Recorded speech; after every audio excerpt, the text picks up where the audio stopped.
তো hello dear student, কেমন আছো? আই হোপ প্রত্যেকে শুধু ভালো না, ভীষণ ভালো আছো। আজকে আমরা সামন্তরিকের ধর্ম এই ভিডিও, এই যে চ্যাপ্টারটা, এই চ্যাপ্টারের ইন্ট্রোডাকশন পার্ট শিখবো এই ভিডিওতে। ওকে, এর আগে অলরেডি জিওমেট্রি বা জ্যামিতির একটা ইন্ট্রোডাকশন পার্ট আমরা আলোচনা করেছি। ওকে, তো এটা হচ্ছে ইন্ট্রোডাকশনের পার্ট 2। এখানে আমরা সামন্তরিকের ধর্ম বলতে শুধুমাত্র যে সামন্তরিকটা শিখবো সেটা নয়, বহুভুজ নিয়েও আলোচনা করব। ওকে, সো প্রথম আমরা বহুভুজ জিনিসটা কি সেটা নিয়ে একটু আলোচনা করে নিই। বহুভুজ, যেটাকে ইংরেজিতে বলা হয় পলিগন। কি বলা হয়? পলিগন। পলিগন বলতে কি জিনিসটা বোঝায়?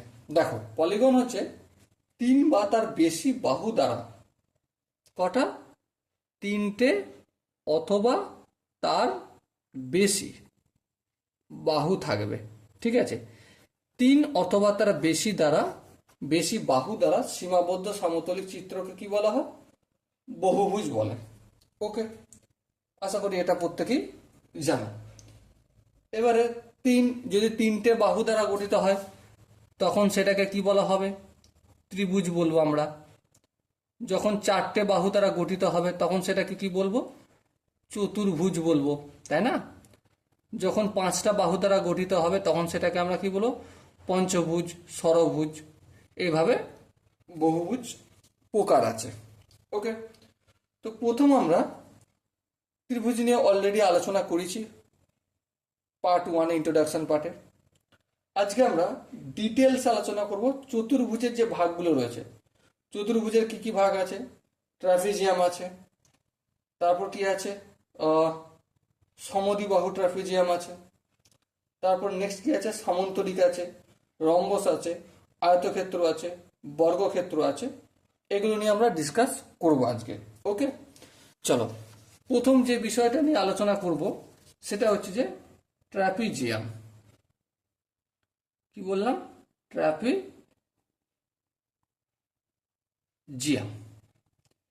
এই ট্রাপিজিয়াম জিনিসটা কি বা কাকে বলে? দেখো, যে চতুর্ভুজের একজোড়া বিপরীত বাহু পরস্পর সমান্তরাল তাকে ট্রাপিজিয়াম বলে। কি বললাম? একটা চতুর্ভুজ, তার এক জোড়া বাহু, শুধুমাত্র এক জোড়া বিপরীত বাহু সমান্তরাল হলে, সাপোজ মনে করো এই বাহুটা, নাম কি দিচ্ছি? A B. আর এই বাহুটা, ঠিক আছে, এ বি, আর এই হচ্ছে সিডি। এ বি সমান্তরাল হচ্ছে সিডি, তাহলে এটাকে কি বলবো আমরা? ট্রাপিজিয়াম বলবো। ওকে, এবারে ট্রাপিজিয়ামের কি কি বৈশিষ্ট্য আমরা দেখতে পারি সেটা একটু আলোচনা করি। প্রথম যেই বৈশিষ্ট্যটা পাই সেটা হচ্ছে বিপরীত বাহু পরস্পর সমান্তরাল, একজোড়া বিপরীত বাহু। হ্যাঁ, কি? এ বি সমান্তরাল সিডি, এটা আমরা দেখতে পাই। 2 নম্বর বৈশিষ্ট্য কি? সমান্তরাল বাহুগুলির দৈর্ঘ্য অসমান হবে। 2 নম্বর বৈশিষ্ট্যটা কি? A B is not equal to CD. মানে এই যে সমান্তরাল বাহুটা, এ বি আর সিডি পরস্পর তো সমান্তরাল, কিন্তু এরা কখনোই ইকুয়াল হবে না, অসমান দৈর্ঘ্যের হবে। ওকে, বিপরীত কোণগুলির পরিমাণ অসমান, মানে এই যে ডি কোণটা আর বি কোণটা ইকুয়াল হবে না, আবার এ কোণটা সি কোণটা ইকুয়াল হবে না। মানে 3 নম্বর বৈশিষ্ট্যটা কি? Angle A is not equal to angle C. Okay, আর কি? আর হচ্ছে angle D is not equal to angle B. এই বৈশিষ্ট্য লক্ষ্য করবো আমরা ট্রাপিজিয়ামে। কর্ণদ্বয়ের দৈর্ঘ্য কি হবে? অসমান হবে। মানে এ বি কর্ণ আর এই এসি কর্ণ, ঠিক আছে, এ বি কর্ণ is not equal, sorry AC কর্ণ না, AC is not equal BD. তবে এখানে ব্যতিক্রম আছে। ব্যতিক্রম কে?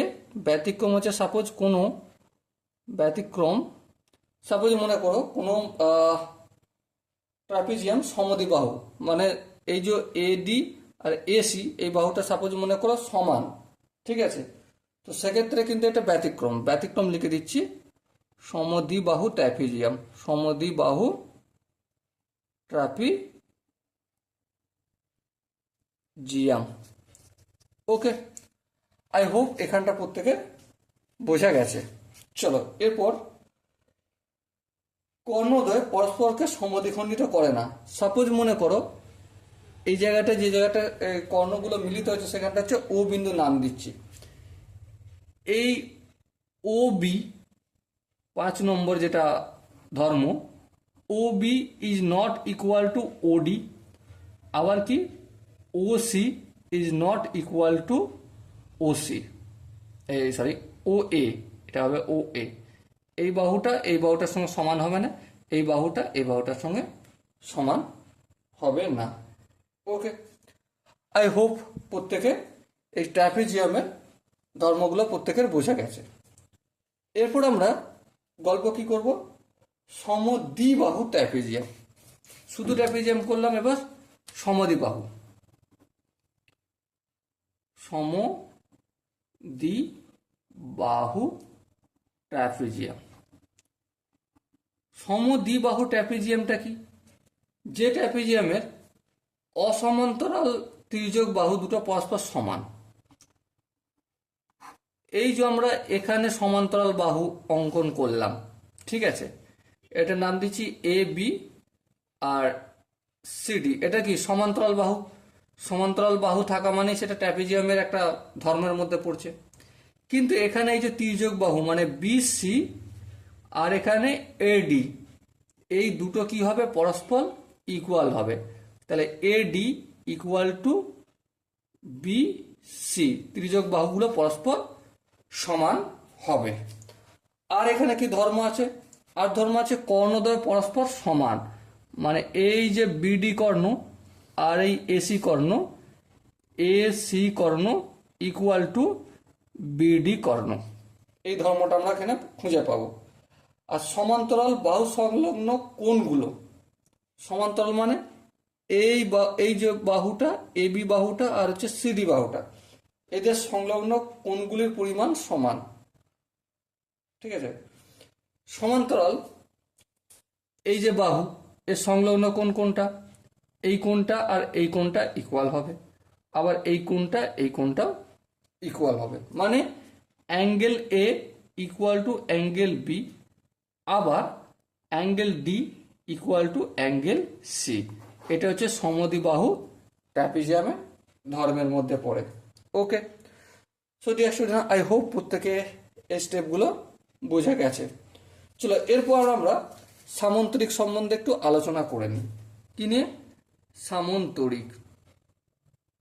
এটা থিওরি পার্ট, একটু বোরিং মনে হতে পারে, কিন্তু থিওরি পার্টটা একটু জানাও আমাদের দরকার আছে। সামন্তরিক কাকে বলে? সামন্তরিক নর্মালি যে চতুর্ভুজের বিপরীত বাহুগুলো পরস্পর সমান্তরাল হয় তাকে সামন্তরিক বলে। যেমন ধরো এই বাহুটা আর এই বাহুটা, এই বাহুটা নাম দিচ্ছি এ বি সি ডি। এ বিটা সমান্তরাল ডিসির সঙ্গে, এ বি সমান্তরাল ডিসি। আবার এডিটা সমান্তরাল বিসির সঙ্গে, এডি সমান্তরাল বিসি। তখন কি হবে? এটা সামন্তরিক হবে। এবারে সামন্তরিকের বিপরীত বাহুগুলোর দৈর্ঘ্য কি হয়? সমান হবে। তাহলে এ বি ইকুয়াল টু এ বির এই বাহুটা সমান কোনটা? এই বাহুটা ডিসি। আবার এডি, এই এডি বাহুটা equal BC. Okay, I hope এটা প্রত্যেকে বোঝা গেছে। বিপরীত কোণগুলোর পরিমাণ সমান, মানে এই এ কোণটা আর এই সি কোণটা ইকুয়াল হবে, এ কোণ ইকুয়াল টু সি কোণ। আবার এই বি কোণটা ডি কোণের সঙ্গে ইকুয়াল, বি কোণ ইকুয়াল টু অ্যাঙ্গেল ডি কোণ। কর্ণদ্বয়ের দৈর্ঘ্য অসমান, মানে সাপোজ যদি এ সি কর্ণ এখানে আর বিডি কর্ণ, তাহলে A C is not equal B D, এটা আমাদের মনে রাখতে হবে। আর কর্ণদ্বয় পরস্পরকে সমদ্বিখণ্ডিত করে। সাপোজ মনে করে এটা ও বিন্দু, তাহলে এই ও ডি আর ও বি ইকুয়াল হবে, কি হবে, O B equal to O D, আর কি হবে, O C equal to O A equal to O C, O A equal to O C.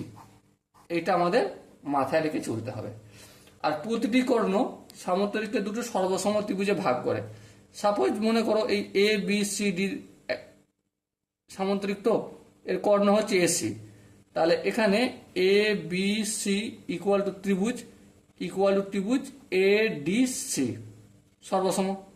আবার বিডি যদি কর্ণ ধরি সেক্ষেত্রে কি হবে, এ বি ডি ত্রিভুজ A B D equal two ত্রিভুজ সি বি সি ডি। এটা এগুলো কি পেলাম আমরা, সামান্তরিকের ধর্ম পেলাম। ওকে, চলো এরপর আমরা রম্বস নিয়ে আলোচনা করব। কি নিয়ে আলোচনা করব, রম্বস নিয়ে। সো রম্বসের ছোট ছোট খুঁটিনাটি বিষয়গুলো আমরা এখন ডিসকাস করব। প্রথমত জানবো যে রম্বস কি। যে সামন্তরিকের এক জোড়া সন্নিহিত বাহুর দৈর্ঘ্য সমান, মানে সাপোজ এই এ আর এই বাহুটা এ বি সি ডি, সন্নিহিত বাহু বলতে এ বি বাহুর কাছের বাহু কোনটা, এডি, আর বিসি বাহুর কাছের দৈর্ঘ্য হচ্ছে সিডি। তাহলে এ বি ইকুয়াল টু কি হবে, এডি, আবার বিসি ইকুয়াল টু সিডি হবে, বিসি ইকুয়াল টু সিডি হবে। এটা রম্বসের ধর্ম।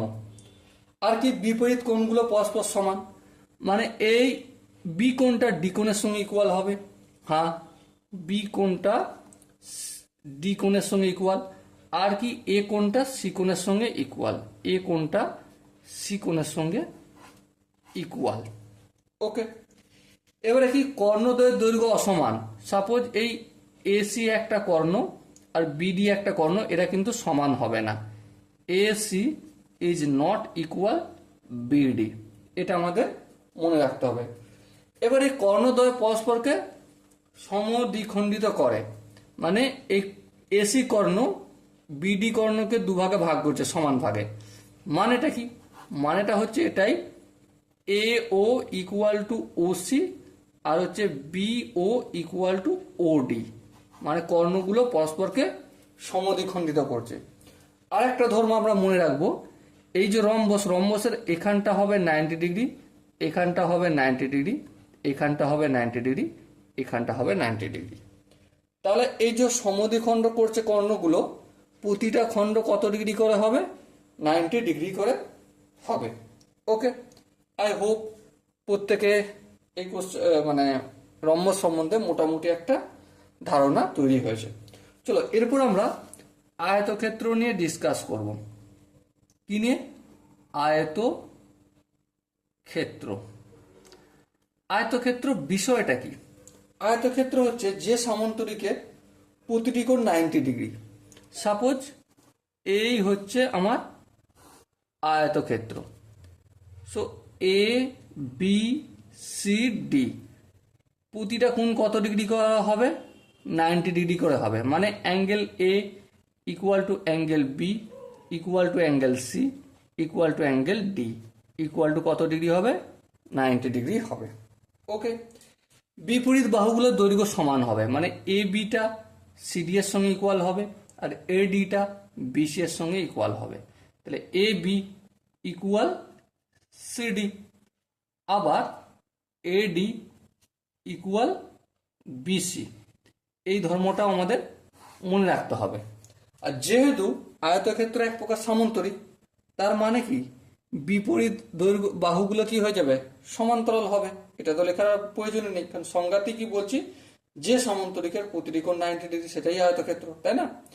এবারে কর্ণদ্বয় বলতে এই এ সি আর হচ্ছে বিডি, এই কর্ণদ্বয়ের দৈর্ঘ্য সমান হবে, মানে এসি ইকুয়াল টু বিডি হবে। ওকে, আর কর্ণদ্বয় পরস্পরকে সমকোণে সমদ্বিখণ্ডিত করে। মানেটা কি, মানেটা সিম্পলি এটাই, কর্ণদ্বয় পরস্পরকে সমদ্বিখণ্ডিত করছে। মানে সাপোজ মনে করো এখানটা ও বিন্দু, সো এই ও বি এর দৈর্ঘ্য ও ডি এর সঙ্গে ইকুয়াল হবে, আর ও এর দৈর্ঘ্য ও সি এর সঙ্গে ইকুয়াল হবে, মানে O B equal to O D আর হচ্ছে A O equal to O C. এটাও আয়তক্ষেত্রের একটা ধর্ম। ওকে, আই হোপ প্রত্যেকে আয়তক্ষেত্র সম্বন্ধে মোটামুটি একটা কনসেপ্ট ক্লিয়ার হয়েছে। এরপর আমরা জানবো বর্গক্ষেত্র সম্বন্ধে। বর্গক্ষেত্র বর্গক্ষেত্র ছোটবেলা থেকে আমরা শিখছি যে আয়তক্ষেত্রের এক জোড়া সন্নিহিত বাহুর দৈর্ঘ্য সমান তাকে বর্গক্ষেত্র বলে। মানে চারটে বাহুর দৈর্ঘ্য সমান হবে আর প্রতিটা কোণ, suppose A B C D, ঠিক আছে, এর প্রতিটা কোণ 90 ডিগ্রি হবে। হ্যাঁ, angle A equal to angle B equal to angle C equal to angle D equal to 90 degree হবে। প্রতিটা বাহুর দৈর্ঘ্য সমান হবে। প্রতিটা বাহুর দৈর্ঘ্য মানে A B equal to BC equal to CD equal to DA, এই ধর্মটাও আছে। এবারে এই ধর্মটা যদি থাকে তাহলে কর্ণদ্বয় পরস্পরকে সমদ্বিখণ্ডিত করবে, মানে এই যে কর্ণটা আর এই কর্ণটা ও বিন্দু ও এ ও সি ইকুয়াল হবে আর ও বি ও ডি এর সঙ্গে ইকুয়াল হবে। ওকে, কর্ণদ্বয় পরস্পরকে সমকোণে সমদ্বিখণ্ডিত করছে, মানে এই যে এসি কর্ণ বিডি কর্ণকে যখন ভাগ করবে তখন কি হয়ে যাবে, এখানটা 90 ডিগ্রি এখানটা 90 ডিগ্রি হবে আর এখানটা 90 ডিগ্রি এখানটা 90 ডিগ্রি হবে। ওকে, সে এগুলি হলো নর্মালি আমরা সামন্তরিকের ধর্ম পড়তে গিয়ে কিছু কিছু থিওরি পার্ট শিখে রাখলাম, বুঝে রাখলাম। কেন? যখন কোশ্চেন আনসার আমরা প্র্যাকটিস করব তখন এগুলি আমাদের কাজে লাগবে। ওকে, সো ডিয়ার স্টুডেন্ট, দেখা হচ্ছে খুব সুন্দর সুন্দর কোশ্চেন নিয়ে। ততক্ষণ পর্যন্ত ভালো থেকো, সুস্থ থেকো এবং জয় হিন্দ।